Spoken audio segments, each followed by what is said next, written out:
RCBയുടെ IPL പ്രകടനം നമ്മൾ കാണുന്നതാണ്.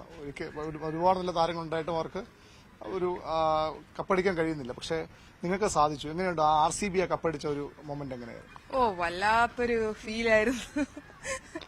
കാരണം എസ്പെഷ്യലി മുംബൈ ഇന്ത്യൻസിന്റെ ആ സെമി ഫൈനല് എലിമിനേറ്ററിൽ ലാസ്റ്റ് ഓവർ എറിഞ്ഞ ഞാനായിരുന്നു. അപ്പൊ സജിനെയൊക്കെ എന്റെ ബോള് ഫേസ് ചെയ്തപ്പോ എനിക്കറിയാം സജിന് എത്ര കാലിബർ ഉണ്ട്, അടിച്ചു വെളിയിൽ കളയെന്നൊക്കെ അറിയാം. പക്ഷെ എന്നാലും എന്തോ ഒരു ആ സമയത്ത് നമ്മള് നന്നായിട്ട് ചെയ്തു, അതുകൊണ്ട് ജയിച്ചു. പക്ഷെ അത് വെച്ച് നോക്കുമ്പോൾ ഭയങ്കര സന്തോഷമാണ്. വിരാട് കോഹ്ലിയായിട്ടൊക്കെ സംസാരിക്കാൻ പറ്റിയിരുന്നോ, കാണാൻ പറ്റിയിരുന്നോ? പിന്നെ RCB ഞങ്ങൾ കപ്പടിച്ചിട്ട് അടുത്ത ദിവസം തന്നെ RCB അൺബോക്സ് ഇവന്റ് ഉണ്ടായിരുന്നു. അപ്പൊ അതിന് വരുമായിരുന്നു. അപ്പൊ ഞങ്ങളിങ്ങനെ കയറി വരുമായിരുന്നു. അപ്പോ ഞാൻ ഷോക്കായത് വിരാട് കോഹ്ലിക്ക് എന്റെ പേരറിയാം. അതെ, ഞാൻ ഇങ്ങനെ എല്ലാരും കൈ കൊടുത്തു പോയി. അപ്പൊ എന്നെയും ശ്രേയങ്ക പാട്ടീലിനെ മാത്രം ഇങ്ങനെ പറഞ്ഞു വെരി വെൽ ബോൾഡ് ആശ എന്ന് പറഞ്ഞു. അപ്പൊ ഞാൻ ഷോക്കായി. കാരണം എന്നിട്ട് ശ്രേയങ്ക എടുത്തും പറഞ്ഞു, വേറെ ആർക്കും പറഞ്ഞില്ല. അപ്പൊ ഞാൻ ചോദിച്ചു വിരാട് കോഹ്ലി ഞങ്ങളെ രണ്ടുപേരുടെ പേരറിയാം, അതില് എന്ത് പറയാനാ, ഭയങ്കര സന്തോഷമായിരുന്നു. സജിനെ എന്ത് കളിച്ചാലും ആ ഒരു ഒറ്റ സിക്സ് ആയിരിക്കും സജിനാന്ന് പേര് കേൾക്കുമ്പോൾ ഏത് ക്രിക്കറ്റ് പ്രേമി ആദ്യം ഓർക്കും. എന്തായിരുന്നു ആ സിക്സ് അടിക്കാനുള്ള ഒരു പ്രിപ്പറേഷൻ? എന്തായിരുന്നു? പറഞ്ഞ പോലെയാണ് വന്നു അടിച്ചു. അല്ലല്ല, MIന്റെ ട്രയൽസിൽ പോകുമ്പോഴും അതിനുശേഷം MIന്റെ ക്യാമ്പിൽ ജോയിൻ ചെയ്തപ്പോഴും അവര് ഒരു എന്താണ് സജനയിൽ നിന്ന് പ്രതീക്ഷിക്കുന്നത് എന്നുള്ള വ്യക്തമായിട്ടുള്ള ഒരു ധാരണ എനിക്ക് തന്നിട്ടുണ്ടായിരുന്നു.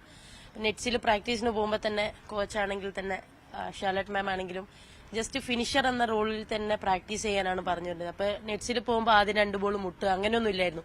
ആദ്യ ബോൾ തന്നെ ഹിറ്റിംഗ് തന്നെയായിരുന്നു. അപ്പൊ ഒരു ഫിനിഷർ എന്നുള്ള രീതിയിൽ തന്നെയാണ് എനിക്കുള്ള റോള് തന്നത്. അപ്പൊ അങ്ങനെ തന്നെയാണ് ഞാൻ ചെയ്ത് വന്നതും നെറ്റ്സിലെല്ലാം. പക്ഷെ മാം പറഞ്ഞത് മാക്സിമം സജനക്ക് ഒരു 10 ബോൾ കിട്ടും എന്നാണ് പറഞ്ഞത്. പക്ഷെ ആദ്യ മാച്ചിൽ തന്നെ 1 ബോളാ കിട്ടിയത്. അപ്പോ അതിന്റെ ഒരു പ്രഷർ എന്തായാലും ഉണ്ടാവും.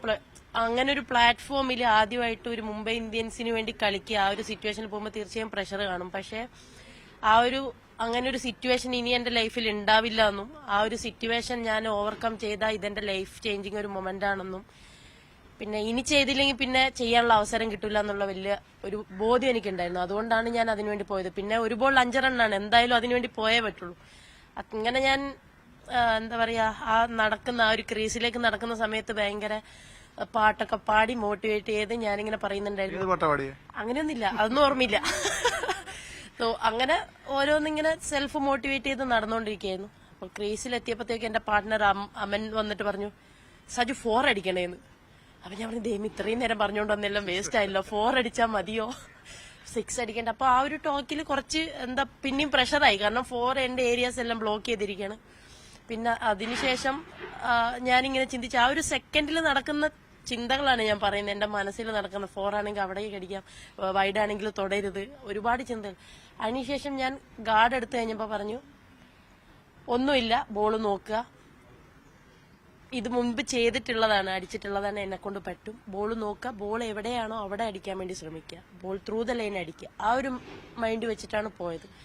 സോ കറക്റ്റ് അങ്ങനെ ഒരു ബോൾ വരുന്നു, ഞാൻ കറക്റ്റ് എക്സിക്യൂട്ട് ചെയ്യുന്നു. ആ ഒരു 6 കാരണമാണ് സജനേനെ അറിയപ്പെടാൻ തുടങ്ങിയത് മുംബൈ ഇന്ത്യൻസും അതേപോലെ പുറത്തുള്ള ആൾക്കാർ. ആ ഒരു 6ഉം പിന്നെ അത് കഴിഞ്ഞിട്ടുള്ള പെർഫോമൻസ് ഒക്കെ ഈ ഇന്ത്യൻ ടീമിലേക്കുള്ള വലിയൊരു വഴിയായി. ഈ ആ ഒരു 6 വേറെ ഏതെങ്കിലും ലെവലിൽ ഇങ്ങനെ ലാസ്റ്റ് ബോളിൽ അടിച്ച് ഫിനിഷ് ചെയ്തിട്ടുണ്ടോ? ഈ 4-5 റണ്ണൊക്കെ അടിച്ച് ഫിനിഷ് ചെയ്തിട്ടുണ്ടോ ഏതെങ്കിലും ലെവലിൽ? ഉണ്ട്. ആശ ചേച്ചിന്റെ ക്യാപ്റ്റൻസിയിൽ കേരള ടീമിന് വേണ്ടിയിട്ട് ഞാൻ അങ്ങനെയാണ് കേരള ടീമിന്റെ സ്ഥിരം എന്താ പറയുക ഒരു പ്ലെയറായി അല്ലെങ്കിൽ സ്ഥിരം സാന്നിധ്യമായി മാറുന്നത് അങ്ങനെ ഒരു ഷോട്ടിലൂടെയായിരുന്നു.